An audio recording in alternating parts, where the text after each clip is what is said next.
I want to talk about a phrase you've said many a time. I just want to go into that a little bit, which is you don't get paid from people, you get paid through them. And I think that's a very interesting concept. So I just want you to walk us through what that means and kind of where it originated.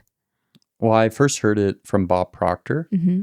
It is an extremely deep concept. Mm-hmm. So you'd have to have some pretty significant understanding to really grasp it and to live into it.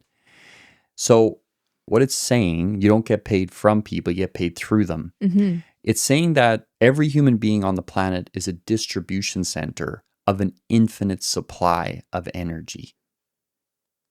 So when you serve a human being, I know it appears like you're serving the human being, but what you're really doing is you're serving the energy behind them. So you stop doing business with people and you start doing business with an infinite supply. Mm. So if I serve you, I don't have to receive directly from you. Mm-hmm. There's a really subtle or refined attitude of mind that will make the law of increasing returns work in your benefit. If you're trying to, like, in the Bible it says, don't let your left hand know what your right hand is doing. Mm-hmm. If you're trying to do that where you're like trading, Mm-hmm. then it won't work. You have to give in a detached way. Mm-hmm. So it's like, I know that if I serve you today to the best of my ability, and you may not compensate me directly, Mm-hmm. I need not get upset about that. Because if I keep the habit of giving people a 10 out of 10 at all times, regardless, then I just have to wait until someone actually will compensate. So the power will compensate through me. It's a pure act of faith with understanding. Yeah, it makes sense. The word you said was detached, right? So you're detached from the outcome from like singular conversations. But what you're aware of is that you're giving with that sense. Like you're giving back to someone, knowing that it may come this way, but it may not. It'll come some way. Yes.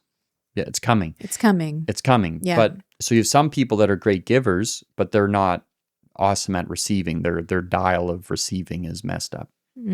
So you have to be circulating. You have to be circulating that good. Talk to me about that. Well, that receiving is just not working properly. What does that look like? What does that really mean? I think that's a big one. So let's say a person's going to go for a 30-day year, Mm-hmm. right? So let's say they earn $10,000 a month. Yeah. They want to go to $120,000 a month. Yeah. Okay. That's a cool idea. Mm-hmm. But don't underestimate that you have been programmed to only receive at the 10 grand. Yeah.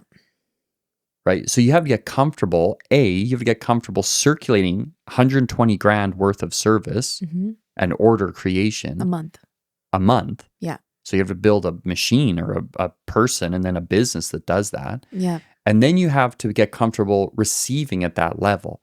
So I had a client that they were doing $1 million a year and they wanted to go to 12 million a year. So $1 million in a month. And one of the scariest things that happens to people that I've noticed that actually start to produce results through this philosophy, they actually start to get really afraid when the time comes for them to step in and actually start to get compensated back for that work. So this guy had to sign off on like a bond for $6 million and he was just terrified. He was terrified, to sign off because it was kind of risky, but then to receive the compensation for that. Yeah. So it's so amazing because, you think that you want that idea and it is a good idea to 12x, but to actually circulate that back, a lot of people, they lose their mind at that point. So do you think it's like the responsibility that comes along with it that's maybe intimidating? Yeah, and then don't underestimate that your self-worth and your value is low. Is low. Like even people that do great work, their self-worth and what they are comfortable receiving is off. They could change their income but like that if they just change the receiving dial, right? So a lot of personal development organizations, they're breaking the law the other way. They're telling people, like you were saying earlier, oh, know your worth. Yeah, but you're not actually releasing that. Right. So there's some people that are actually releasing high quality, so when they hear that, they might shoot quickly. They might Oh, grow yeah. quickly because Yes. they've been in a Yeah. deficit for a long time. Yeah. That's right. So like with you and I, when I was going to change our pricing from 5 grand to 10 grand, I was terrified to do it. And then you were the one that said to me, like, like, know your worth. Yeah, you're a good coach. Yeah, yeah. You're helping people. Like, you're Yeah. worth way more than that. Yeah. Right? The value that you're bringing. Yeah. Like, we started having people 12x in their income. Like, what's that worth? It's worth something. Yeah. Having people that earn $100,000 a year going to over $1 million a year in the coaching. Right. And here I am afraid to increase my prices to 10 grand. Right.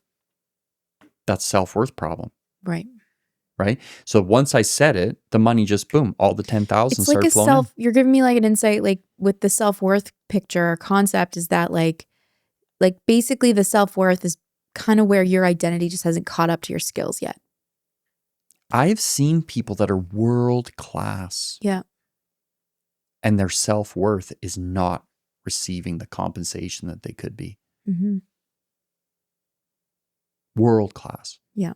And I've seen them even sabotage where they were being accurately compensated.